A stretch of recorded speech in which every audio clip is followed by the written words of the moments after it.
बदलाव जमीन पर लेकर आ रहे हैं। विकसित भारत के लिए मोदी सरकार के कामों को गिनाते हुए राष्ट्रपति ने लोगों की जिंदगी में को बेहतर करने की तमाम उपलब्धियों को भी देश के सामने रखा।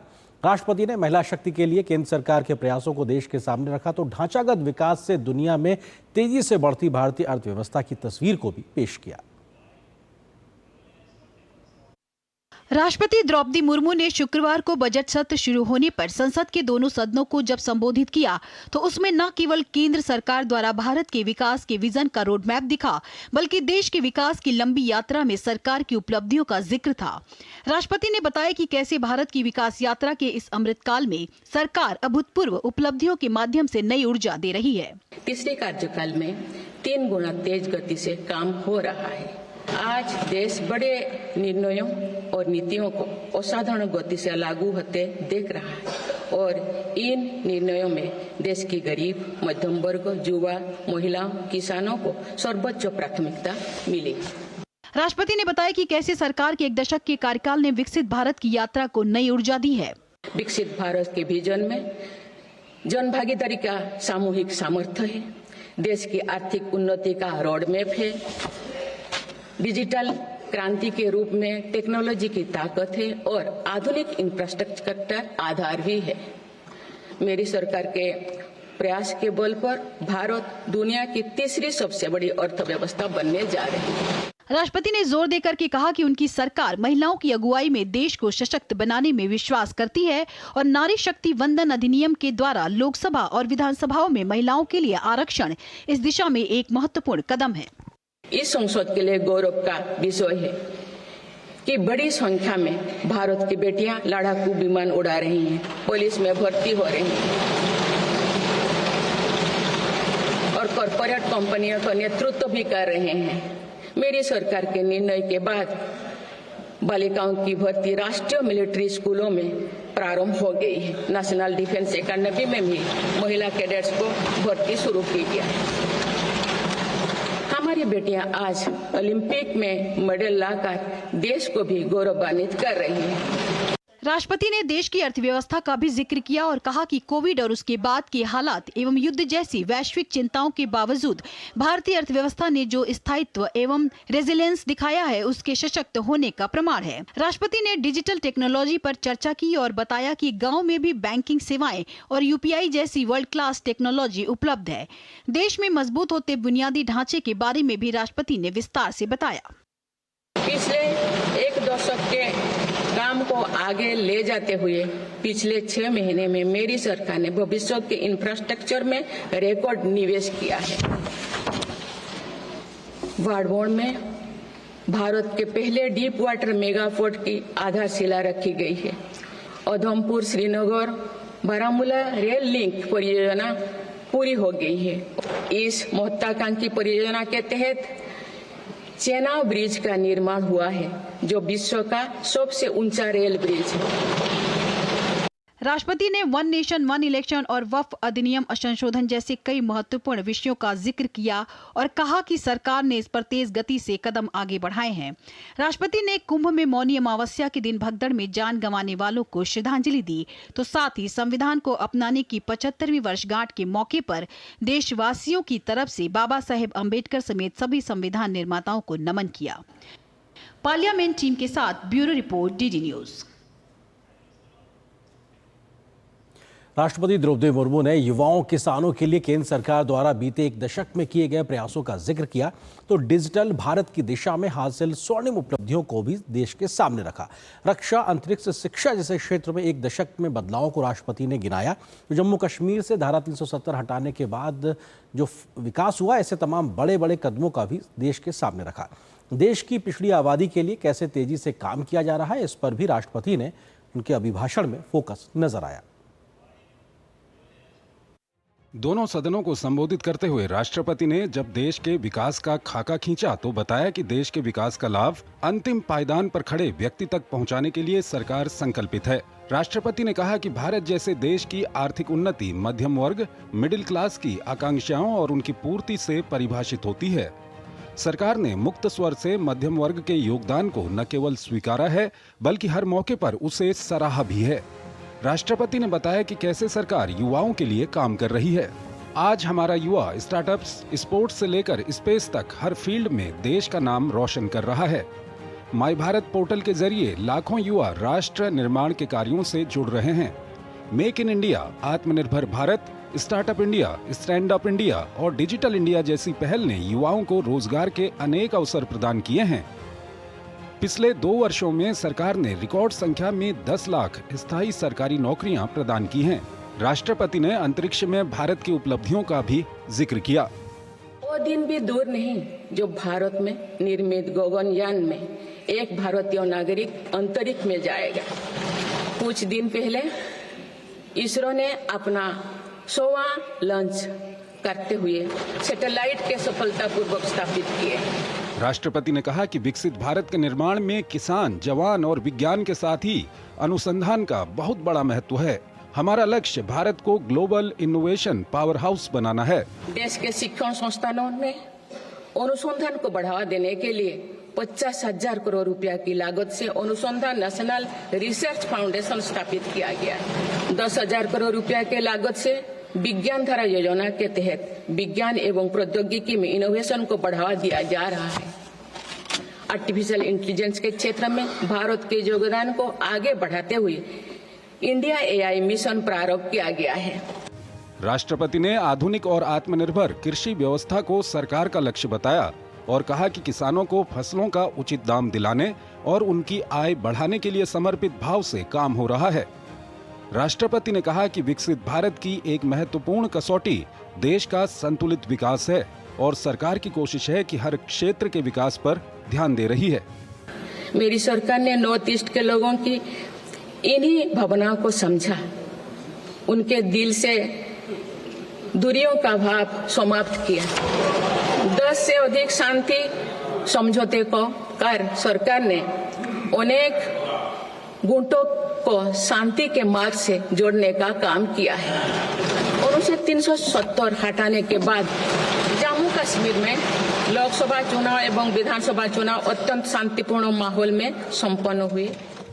राष्ट्रपति ने कहा कि सरकार राष्ट्र प्रथम की भावना को लेकर आगे बढ़ रही है और देश की सीमाओं की रक्षा और आंतरिक सुरक्षा सुनिश्चित करने के लिए सरकार ने ऐतिहासिक कार्य किए हैं। देश में बने 2 युद्धपोतों और 1 पनडुब्बी को भारतीय नौसेना में कमीशन किया गया है। सीमाओं की रक्षा के साथ साथ देश के सीमावर्ती क्षेत्र का विकास भी हमारी रणनीति का अहम हिस्सा है। राष्ट्रपति ने बताया कि कैसे वैश्विक अस्थिरता के वातावरण में भारत आर्थिक, सामाजिक और राजनीतिक स्थिरता का स्तंभ बनकर विश्व के सामने आदर्श प्रस्तुत कर रहा है। विश्व बंधु की छवि मजबूत करते हुए विश्व में कई आपदाग्रस्त इलाकों में भारत ने तुरंत सहायता भरा हाथ बढ़ाया है। राष्ट्रपति ने कहा कि जब हम साथ मिलकर बढ़ेंगे तो हमारी भावी पीढ़ियां 2047 में अवश्य विकसित, सशक्त, समर्थ और समृद्ध भारत देखेंगी। पार्लियामेंट टीम के साथ ब्यूरो रिपोर्ट, डीडी न्यूज। तो राष्ट्रपति के अभिभाषण पर ही हम करेंगे चर्चा और इससे जुड़े हुए विषय पर बात करने के लिए 2 खास मेहमान इस वक्त हमारे साथ मौजूद हैं। वरिष्ठ पत्रकार अशोक टंडन जी इस वक्त हमारे साथ मौजूद है, इसके अलावा विजय त्रिवेदी जी, वरिष्ठ पत्रकार। आप दोनों का बहुत बहुत स्वागत है। टंडन जी, शुरुआत आपसे ही। राष्ट्रपति के अभिभाषण एक ऐसा मौका होता है जहां पर अभी तक के सरकार के कामों का लेखा जोखा भी दिखाई पड़ता है, तो भविष्य की एक रूपरेखा भी दिखाई पड़ती है। आप आज के इस अभिभाषण में किस प्रकार का एक डायरेक्शन या किस प्रकार की उपलब्धियों को देखते हैं आप? सबसे पहले मैं तो एक जो आज दुर्भाग्यपूर्ण बात हुई उसकी ओर आपका ध्यान दिलाना चाहूँगा कि जो कांग्रेस की वरिष्ठ नेता सोनिया जी ने आज जिस प्रकार से राष्ट्रपति के बारे में व्यक्तिगत टिप्पणी की, वो राष्ट्रपति भवन की ओर से उसके बारे में कहा गया है कि वो अनुचित और दुर्भाग्यपूर्ण है। और प्रधानमंत्री ने भी कहा कि ऐसी टिप्पणी से जो जितने हमारे आदिवासी भाई बहन हैं उनका अपमान हुआ है और जो राष्ट्रपति का जो संवैधानिक पद है उसकी गरिमा को भी ठेस लगी है। सवाल ये उठता है कि राष्ट्रपति का अभिभाषण सरकार तैयार करती है और उसको कैबिनेट मंजूरी देता है, तो स्वाभाविक है कि उसमें सरकार की उपलब्धियां और सरकार की आने वाली योजनाओं के बारे में बात की जाती है। विपक्ष को पूरा अधिकार होता है कि वो उन नीतियों के बारे में या उपलब्धियों के बारे में किसी प्रकार की भी टिप्पणी कर सकता है, लेकिन व्यक्तिगत टिप्पणी करना राष्ट्रपति के बारे में ये मैं समझता हूँ शायद पहली बार हुआ है, और ये अत्यंत दुर्भाग्यपूर्ण भी है, क्योंकि बाकी कुछ जो विपक्ष के नेताओं ने ये कहा कि ये उसके भाषण का जो वो था जिसमें नीतियों के बारे में आप आलोचना कर सकते हैं, और इस पर जब चर्चा भी होगी राष्ट्रपति के अभिभाषण पर, धन्यवाद प्रस्ताव पर, तब भी विपक्ष जो है उन नीतियों की चर्चा कर सकता है और आलोचना भी कर सकता है। तो आज ये जो दुर्भाग्यपूर्ण बात हुई, मैं समझता हूँ ये नहीं होनी चाहिए थी, और इसको भी शायद देश की जनता भी इसके बारे में अपना राय बनाएगी कि ऐसा आगे ना हो, इसकी एक प्रथा ना बन जाए, नहीं तो जितना भी ये संवैधानिक पद है इसकी गरिमा को ठेस पहुंचेगी। और इसके अतिरिक्त मैं कहूंगा कि आज जितनी भी उपलब्धियों की बात की गई उनमें किसानों के बारे में बात की गई, और छात्रों के बारे में विशेष तौर से 500 कंपनियां इन्हें इंटर्नशिप दी जाएगी, पर पेपर लीक को रोकने के लिए जो नए कानून के बारे में भी राष्ट्रपति ने बात की, और प्रधानमंत्री ग्राम सड़क योजना के 26,000 करोड़ की भी स्वीकृति दी, और 6 माह में 17 वंदे भारत चली। ये इस प्रकार की उपलब्धियों की भी बात की, और आने वाले समय में क्या योजनाएं सरकार लाने वाली है उसकी भी विस्तृत चर्चा हमने सुनी।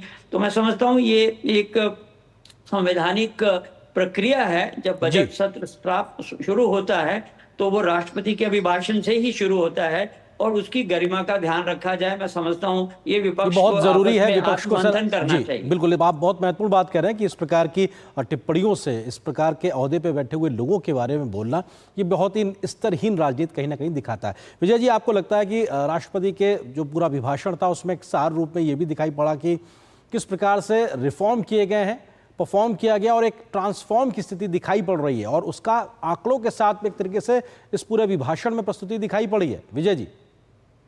बिल्कुल आर्यन जी, बिल्कुल ठीक बात है। सरकार, जो राष्ट्रपति का अभिभाषण होता है वो सरकार ने क्या किया है और क्या करने जा रही है उसका एक वो होता आईना होता है, और जिसमें आपने कहा रिफॉर्म, परफॉर्म और ट्रांसफॉर्म की बात है। और आप सोचिए, जमीन से यानी किसानों की बात से लेकर इसरो का जो हमारा पूरा अभियान है, सैटेलाइट्स का जो अभियान है, आसमान में उड़ने का जो अभियान है, वहां तक का पूरा विस्तार है उस अभिभाषण में।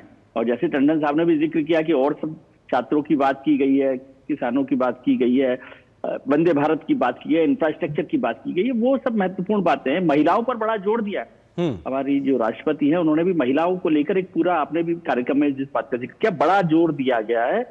और वंदे जो नारी वंदन अधिनियम है उस पर भी बात की गई है। तो महिलाओं को लेकर, छात्रों को लेकर, किसानों को लेकर, जवानों को लेकर, आसमान तक की जो बात है उस पर की गई। लेकिन आपने भले इस बात की चर्चा नहीं की, लेकिन टंडन साहब ने भी जिस बात का जिक्र किया वो थोड़ा सा लगता है, क्योंकि इसका पूरा मौका, यदि आपको संसदीय व्यवस्था समझ में आती है, मतलब हमारे दर्शकों में, तो उसमें राष्ट्रपति के अभिभाषण के बाद आपके पास थैंक्स वोट ऑफ थैंक्स होता है, राष्ट्रपति का धन्यवाद प्रस्ताव होता है अभिभाषण पर, और उसमें विपक्ष को पूरा मौका होता है कि सरकार की नीतियों और जो भी अभिभाषण में कहा गया है उस पर आपको क्या सुधार करना है या क्या आपत्ति है वो जाहिर कर सकते हैं।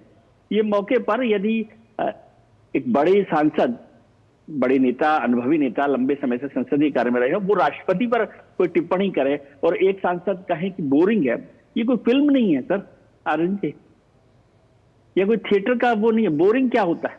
आप टिप्पणी कर सकते हैं कि ये ठीक नहीं है जी, इस तरह से सरकार ने जो रखा है, या वो उस पर चर्चा करें, नीतियों पर करें, उनके कार्यक्रमों पर करें। उन्होंने जो बात की उस बोरिंग, तो जैसे कोई एंटरटेनमेंट का कोई शो चल रहा हो और आप कहें कि ये बोरिंग है, तो वो भी थोड़ा सा आपत्तिजनक है। और जिस तरह से राष्ट्रपति को लेकर निजी टिप्पणी की गई, वो बहुत अच्छे टेस्ट में मैं उसको नहीं देखता हूँ। अच्छा, विजय जी, जाहिर किया गया। जी विजय जी और अशोक जी, आप बने रहिए हमारे साथ में। हम वो दिखाते हैं जिस टिप्पणियों को आप जिक्र भी कर रहे हैं कि आखिर वो पूरा मसला क्या, क्योंकि संसद के बजट सत्र के पहले ही दिन सोनिया गांधी की राष्ट्रपति के ऊपर विवादास्पद टिप्पणी से पूरा विवाद हो गया है। क्या है पूरी खबर, इस खबर को देखिए, उसके बाद इस चर्चा को आगे बढ़ाएंगे।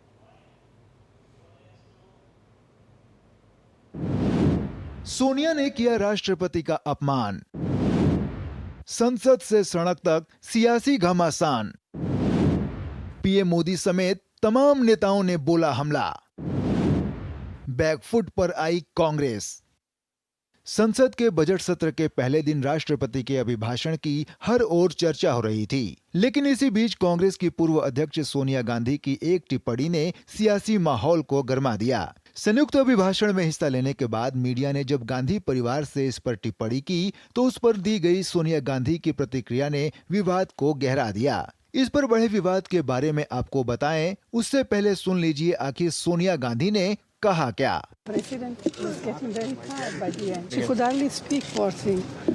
सुना आपने, कांग्रेस की पूर्व अध्यक्ष ने राष्ट्रपति द्रौपदी मुर्मू को पुअर लेडी यानी कि बेचारी महिला बता दिया। टिप्पणी पर विवाद बढ़ा तो राष्ट्रपति भवन का भी बयान आया।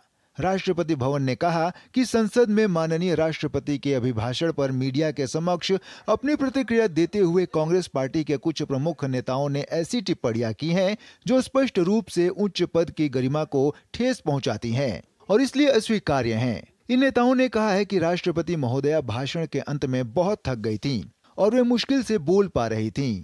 राष्ट्रपति किसी भी समय थकी हुई नहीं थी। दरअसल उनका मानना है कि हाशिए पर पड़े समुदायों, महिलाओं और किसानों के लिए बोलना, जैसा कि वे अपने संबोधन के दौरान कर रही थीं, कभी भी थकाऊ नहीं हो सकता।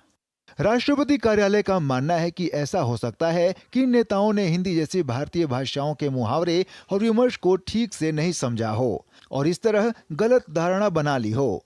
किसी भी मामले में इस तरह की टिप्पणी अनुचित और दुर्भाग्यपूर्ण है। प्रधानमंत्री नरेंद्र मोदी ने भी राष्ट्रपति द्रौपदी मुर्मू पर की गई टिप्पणी के लिए सोनिया गांधी पर निशाना साधा और कहा कि राष्ट्रपति ने बेहतरीन भाषण दिया, लेकिन कांग्रेस का शाही परिवार उनके अपमान पर उतर आया है।